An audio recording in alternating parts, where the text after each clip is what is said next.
Welcome to episode 4 of Mimi's hair care series. In this video, I wanted to discuss the difference between low porosity hair and high porosity hair and the differences and behaviors of our hair and what it does and what difference it makes. Now, if you have low porosity hair, this means that your cuticles in your hair is like tightly closed, which means that moisture cannot enter very easily. It takes a very long time to make your hair wet. The product in your hair just builds up.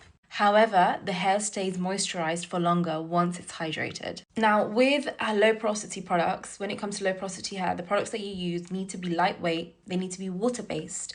You need to make sure that you're doing all these steams for your hair because that's the best thing for absorption because your cuticles are so tightly closed. You need to open those pores up. You need to, like the way we do for our face, it's the same for our hair. And when it comes to oils, you need to be very particular with your oils because they can just sit on top and that's not what you want. You want something that can really absorb in. Like I said, once it's moisturized, it stays hydrated and that's the best thing. So you need to make sure that you understand what oils you need to use for your hair. Now with high porosity hair, the cuticles are very damaged. They're raised, they're damaged. And on top of that, the moisture goes in easily, however, it escapes very easily as well. And these are often caused because of heat damage, genetics, or bleaching. Now, for me, for example, I think it could be genetics, but it could also be heat damage that I've caused a lot in the past. I've never bleached, I've never dyed my hair.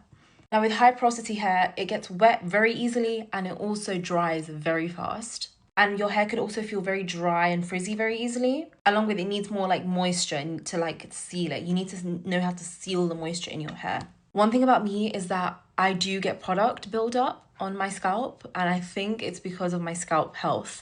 I tend to get very oily scalp within one day of after washing my hair. High porosity hair loves rich, creamy moisturizers and heavier oils help seal the moisture in. So this is the difference. Low porosity, you need to be very careful with what type of hair oil you're using. With high porosity, you can go for heavier oils because you need to lock in that moisture.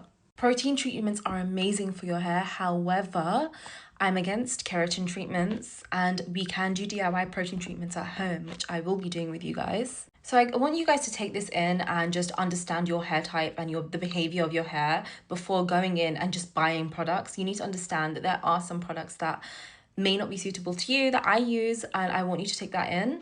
I do have high porosity hair, but at the same time, I do get very easy buildup on my scalp. That's because my scalp health is not the best. And I will try and make a video talking about more low porosity, but at the moment, my focus is a little bit on the high porosity side.